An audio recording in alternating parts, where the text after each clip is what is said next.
We are Muskegon County at Work, spotlighting workers of local governments throughout our county, revealing what it takes to make our communities comfortable and safe. Hello, friends, and welcome to another episode of Muskegon County Municipalities at Work. Your host, DJ Hilson, and today I have just the distinct honor, privilege, and pleasure to talk to a really good friend I've known for quite some time, who has been in charge of keeping the city of Whitehall safe and secure. My guest today is Chief Roger Squires. Hello, Chief. Good morning. How are you, sir? I'm well. Good. Well, as I always like to do, the first thing I like my guests to do is talk about themselves. Okay. A little bit of a biography, you know, how you got to where you are today. How I got where I am today. Yeah. So I grew up in a very small town in the very middle of Michigan, Ovid, and grew up in a rural setting. And then when I was in my early teens, my parents voluntold me to go down and mow Lena Gutschel's lawn. And Lena was a widow and in her 80s, and she couldn't do it anymore. So one day she said to me, "You're such a nice young man. You'd make a good police officer." And that literally planted a seed. And I pursued it. Frank Hamola, the chief in Ovid at the time, took a chance on a 19-year-old kid and sent him to police academy. And I worked for Ovid for a few years. Went on, had a brief stay at Western, worked in Belding, then went back home to Owasso. I was there for 20 years. And then this fantastic opportunity in Whitehall came my way in 2011, and it's been just great. Just great. Well, one of the things I was thinking about in preparation for our conversation today was this idea that, your background has a lot of small town feel to it. And not saying that Whitehall is a small town, but it's certainly not a big metropolis either. What similarities and differences did you find coming from, I'll say, mid-Michigan small town to western Michigan small town? I will tell you that the absolute biggest difference is the attitude of the people. And this was a lot of when I worked in Owasso. There were a lot of people who, this place is awful. I can't wait to move out of here. And I don't hear that here.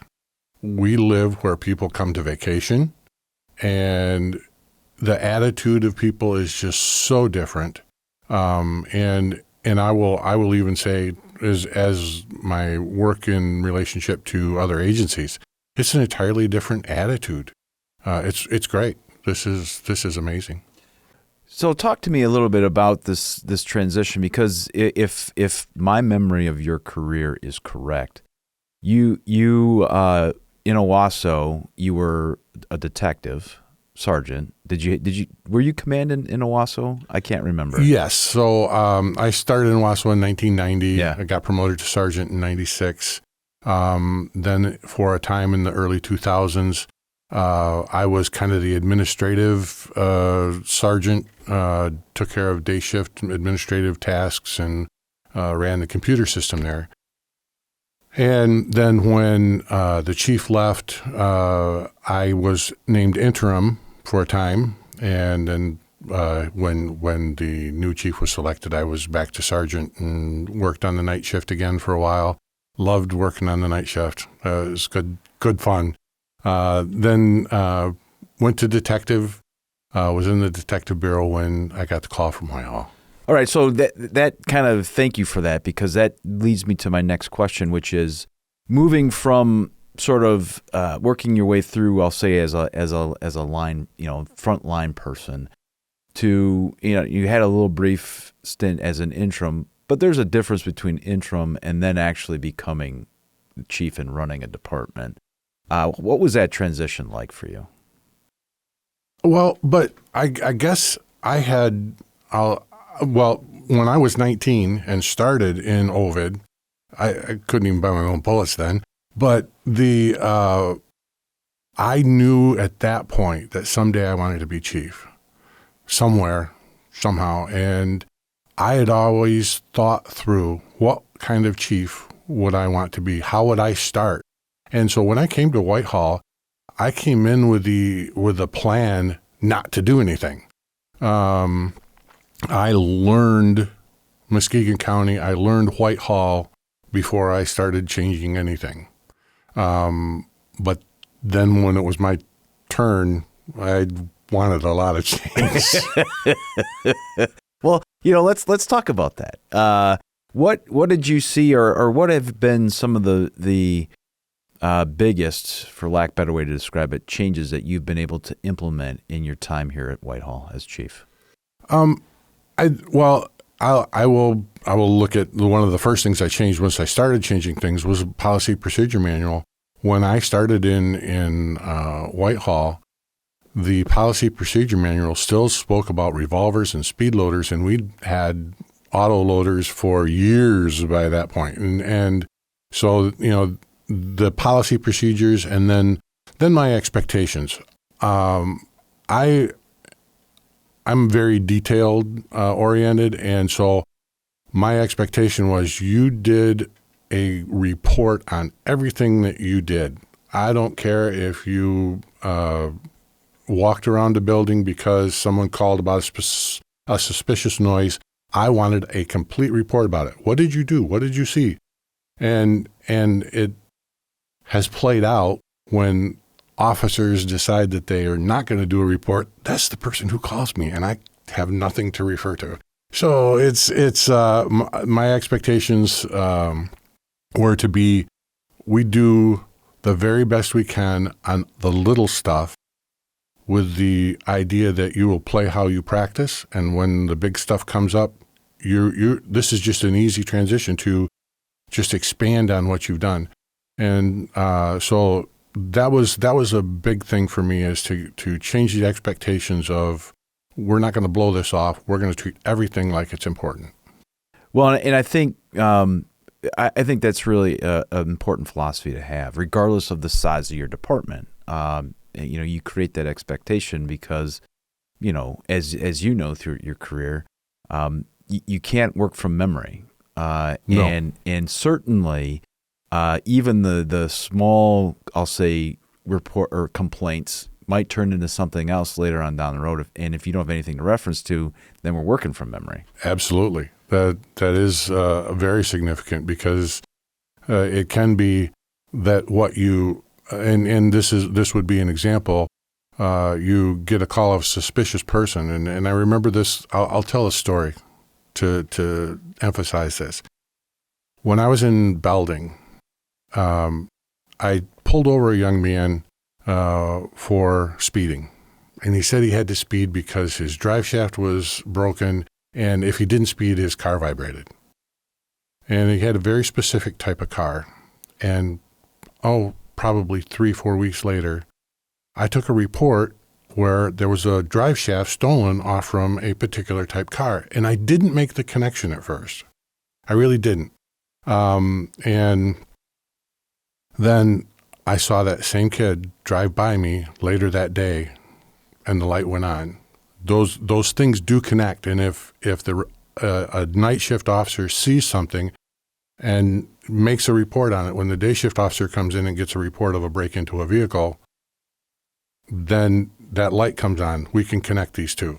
So it is. It's really important. And I think it's too easy to dismiss the little things, and then we miss things that we should catch. So talk to me a little bit about what it's like to work for, again, Whitehall being the size community it is, the city council essentially is your boss. Yes. What's it like, small town politics? How is that? How's that been in your career here? In my career here, when I came here, James Bartholomew and Schmitty, they were on our city council, and both of those had been previous chiefs in Whitehall. And I'm thinking, man, they are going to be in my case all the time. And they were just wonderful. They never put expectations on me other than that I would do my job. And they never came into my office and complained about what I did. And yet I've had some negative experiences with the politics. I tried my best to explain what we do and why we do it. Sometimes people who are there don't want to listen. And when you talk about small town politics, I think back when I first started in Ovid, it was a very difficult situation. At one point, the city council was going to fire all of us, can fire the whole police department, and I almost quit police work at that point. So the politics can be a struggle, and so at the same time, I think that I have a great city manager in Whitehall. He really did do the work to keep things on an even keel, and work with the city council to help us all get to where we need to be. So along those lines, obviously, just like any other municipal or county department, you have to budget every year. Yep. And how have you? I guess what challenges have you found in that as it relates to trying to make sure that you provide the adequate public safety that the citizens of Whitehall deserve? I think the challenge is that it's in the I'll say the little things, but also in keeping the personnel. So in Whitehall, I would say I feel that I have a very luxurious situation with the staff that we have. But because we have the staff that we have, we are able to not just take a report and pass along, but we're able to dig deeper. And one of my favorite stories, Lieutenant Mahoney, we got a call from a woman who left her purse at the Subway shop in town. And when she went back, it was gone. So he got video. He noticed that the person who took the purse had a particular logo on his shirt. So he looked into that. He literally started calling stores in the area that would have a shirt like that logo. And one of them said, yeah, we did a shirt like that. And developed a suspect and was able to recover a stolen purse based off a T-shirt because he had the time as a dedicated detective to do it. If it had been left to a patrol officer who has to run off and take calls during his shift, I don't know that ever gets solved. And so I think that the staffing level is what makes Whitehall unique in its ability to delve into these cases, delve into the small things. A stolen purse, it happens every day, and 99.9% of the time it's never going to get solved. But we solved it because we had the staff. And I think that a lot of cities struggle with that same kind of thing. They just don't have the staff to put the time in to do those things, and it's too bad. It's a difficult situation. We do the best we can, but again, I'm in a luxurious position where we can do those kind of things.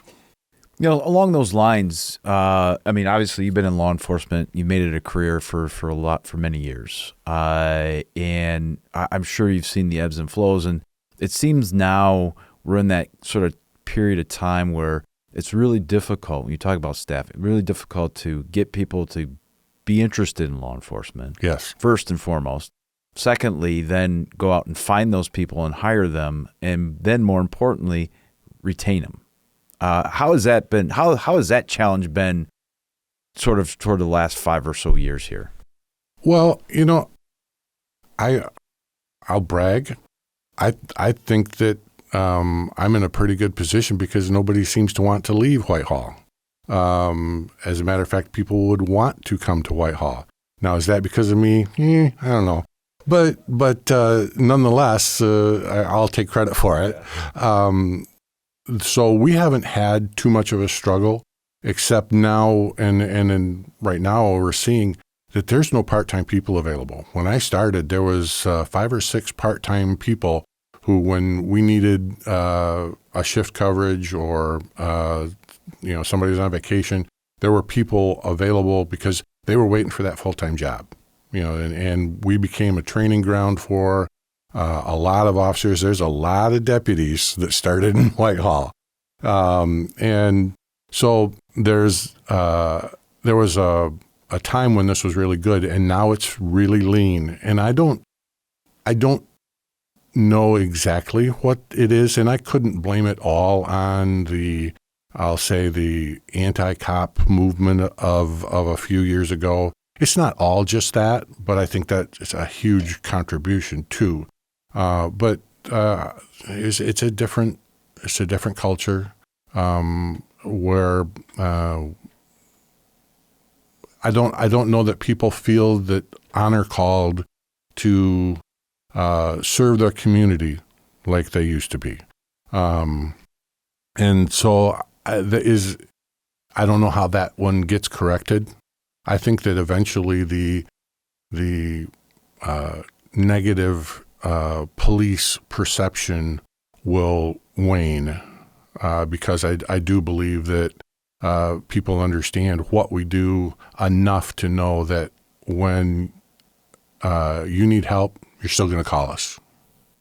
Yeah, somebody's got to answer the call, right? Yes. Somebody's got to. Now, I know this of you, that you're sort of a computer junkie. Kind of. Just a little bit. And you mentioned even earlier in your career in Owasso, kind of being in charge of that. What changes have you seen over that time period from then until now in the computer technology, and how law enforcement, even in a smaller community like Whitehall, is using that? I want to go back even further. Sure. When I started in Ovid, there was no such thing as a computer. There was a book that sat on the front seat of the patrol car, and you wrote down in there, and that was our records keeping system. And obviously it's grown and grown, but the ability to use computers, the technology has just exploded. One of the first times I got into computers, I was in Belding, and my chief was forward thinking. He bought a little PC. I don't even think it had a 10 megabyte hard drive. It wasn't even that big, but he wrote his own database program, and we started keeping our records in this database, and we could go in and look up and see what happened before. And now, to be able to use the records that are there, we just recently were able to develop a suspect who was from New Jersey in a fraud that happened in Whitehall because of all the technology and the way technology works together. Flock camera even was part of it. It's a nationwide system of cameras and computers that can track cars, and we could see that this person had actually come from New Jersey, gone through other towns, done the same thing, came up to our area, and now I don't know that you're going to let me run to New Jersey and pick them up, but at the same time, we'd never had a chance to identify them. I know that we had I'll pass on that story. Well, yeah, I mean, obviously, information now flows a lot quicker across not only jurisdiction lines, but county lines, state lines, in a matter of seconds, giving that opportunity. Along those lines, with the use and advent and use of dash cameras in cars, cruisers, I should say, and now body-worn cameras, how have you seen, or have you seen any changes in how law enforcement is done based on that innovation? I don't know that I would say that there's any change in the way law enforcement is done, to be perfectly frank. In my whole career, the vast majority, the core of the people that I knew and worked alongside were good people, honorable people who would do the right thing all the time regardless. And so it didn't change anything that we have the camera. I think the biggest change is that now we can go back and say, yeah, the officer was telling the truth. Because there used to be there was a time when officers were unquestioned, and that wasn't good. And then there was a time that everything was questioned, and now we're seeing where the camera backs up what the officer said in the beginning. And I've had it a few times here in Whitehall where someone would call, say, your officer did this. And I watched the video, and I said, well, if you'd like to come in and watch the video, that's not what I saw the officer do. And then that's the end of the complaint. Right. It's a lot of times I think people see body-worn cameras as a way for transparency purposes, and it does have that, but it also serves as sort of that trust but verify mentality. Mm-hmm. We're gonna certainly trust that the officer is telling the truth, and then the video footage verifies exactly where that trust lies. Yes, I guess I'm a little concerned though that there are times that the situation happens, and if there isn't a camera footage, that the automatic presumption is that something is being hidden. And that's a poor presumption, again, because the vast majority are absolutely honorable, would do the right thing all the time, whether the camera was on or not. Couldn't agree with you more. So let's talk a little bit about you're close to a transition time in your life. Yes. In fact, it's not that far away. As you look back on your career in law enforcement, I probably know the answer to this question, but I'm going to ask it anyways. Do you have any regrets first? And then certainly, what would you say to those who are, either on the fence about it or considering it as a career? Regrets, none, because I can't change anything that's happened. I really enjoyed Belding. That was a great town to work in, and I would have loved to have gone back there as chief. And if I had stayed in Belding, would I have been chief? Maybe, maybe not. But I went to Owasso for family things. My parents were there. My wife's parents lived in the area, and we wanted our children to grow up and know their grandparents and their aunts and uncles. And it was worth every sacrifice we made. And maybe I would have ended up here or there. Who knows? I would never look back and say that one thing turned my career. So I'm very comfortable with what happened. I never did anything that I would regret. I know that there are times when I wish I did better, especially as chief.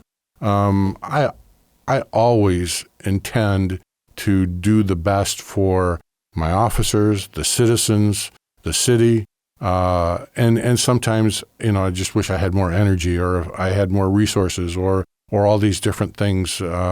But regret, no. As far as encouraging someone to pursue this has been 46 years of fun. It really has been fun. And when I tell stories to people and smile on my face, they got to know that I was having fun when I was sneaking around on midnight shift in Owasso, catching people in the act of a crime and taking them to jail. It was just a blast. Hiding in the bushes, waiting for somebody to come out of a building they just broken into, and then grab them just as they go by the bushes. It was so much fun. So I loved my career. It was very rewarding. I've always been, I'll say, service-oriented, and that's one of the things I'm very proud of with the people were already there in Whitehall. They were already kind of doing these things. I just simply endorse it and encourage it. But one of my officers gets called in the middle of the night because an elderly woman's furnace wasn't working and it was cold. And he went over, he took the time, he changed the batteries in her thermostat, and it worked. That's what's so great about small town. That's what's so great about small town law enforcement, is that we can do those services and be proud of those services. Yeah, is it criminal justice? No. But is it serving the community? Oh, yes, it is. And it's why we're out there 24 hours a day, 365 days a year, is to help people. And so that's been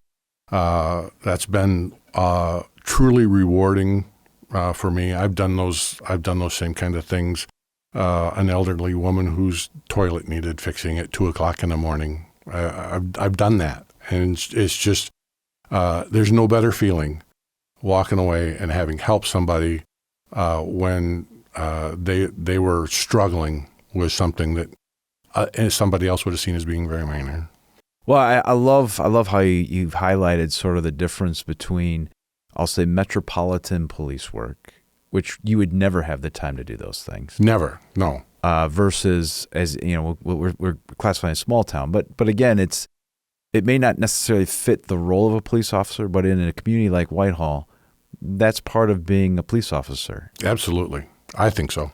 And that's what I brought, or that's one of the things I'm most proud of in my leadership role at Whitehall. I do want to, before we conclude this conversation, I do want to get your thoughts and feelings on your experience with the other jurisdictions, chiefs, sheriff, Michigan State Police here in Muskegon County, and comparing it to maybe some other experiences you had during your career, as far as the cooperation, collaboration that you've been able to experience as chief of Whitehall. This county, to all the ones that I've been in, I can't say I've had a great deal of experience in Ovid or Kalamazoo County when I was there. Just I'll say the outside observations, but in Ionia, Shiawassee, and Muskegon County is by far the best working relationships between police agencies and the fire departments and the EMS, the best that I've ever seen. This community to me is absolutely unique in its cooperation, in our collaborations, and I don't see anybody treating us with any distinction, good or bad. We come to the table as equals, and nobody is, my city's biggest, so I get this. It's all together. What's the best for everybody? And this Muskegon County far outshines any of the situations I've been in. When I was in Shiawassee County, I'll be frank, there was a outright rivalry between the two largest departments, and it showed. I can remember a number of situations in which it showed. And I was interim, and I was in a command position at that point where I could see this pretty well. I don't see anything like that here.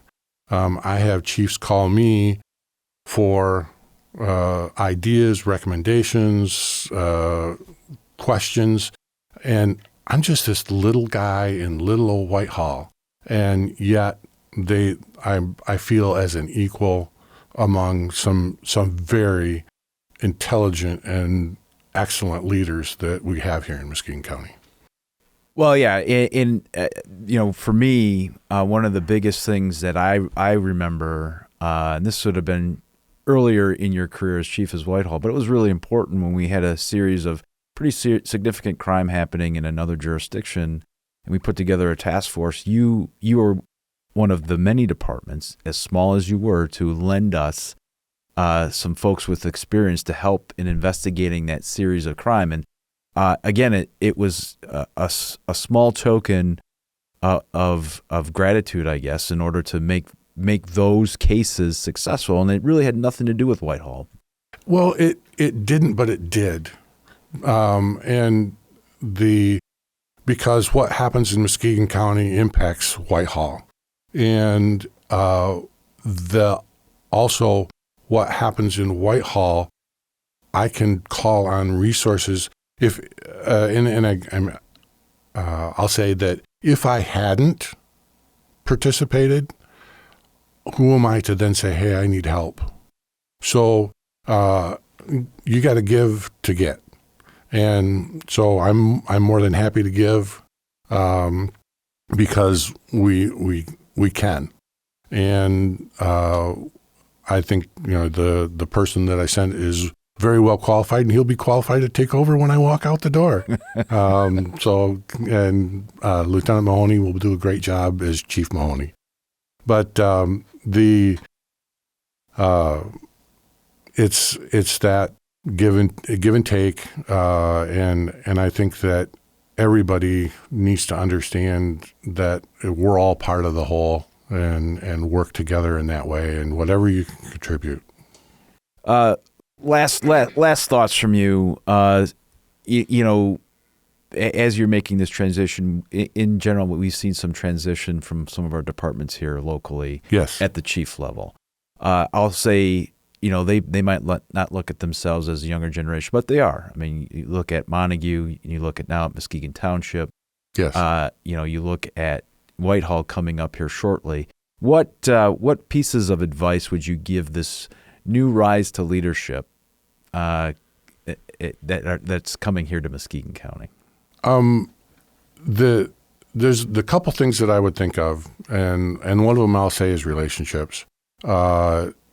Building productive relationships among your peers, but most of all among your own people. Part of why I think that I've been successful is that the people that I work with are my friends, and I think that I've developed a relationship to the point where it's not they're doing their job because they're afraid of my discipline, but they're afraid of disappointing me. They want, because they're my friends. And I think that that's a better approach to anything, work, whatever. If they're trying to do it to do the best they can to please the person that's in charge, that's a great place to work from. If you're working from the negative, it's still not going to be your best. You'll do the job, but it won't be your best. And so build those relationships. The other thing is still pay attention to all the little stuff. Stand up for what you want. I think you know that I do that. Yes, I do. If I never was going to stand back and take what was given me. If I wanted it, I was going to ask for it or even demand it.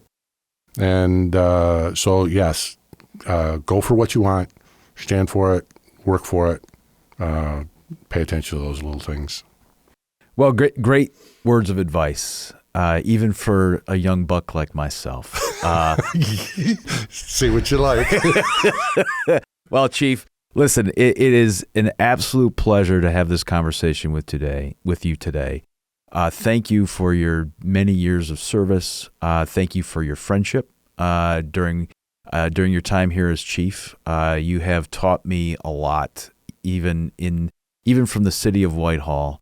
You have taught me a lot, and it's been an absolute honor and pleasure to not only work alongside of you, but also to call you a friend. So thank you for that. Well, thank you. That is a great compliment because that's what I hoped to accomplish in coming here is to be a part of a good system, and that's what we have here in Muskegon County. Amen to that, my friend.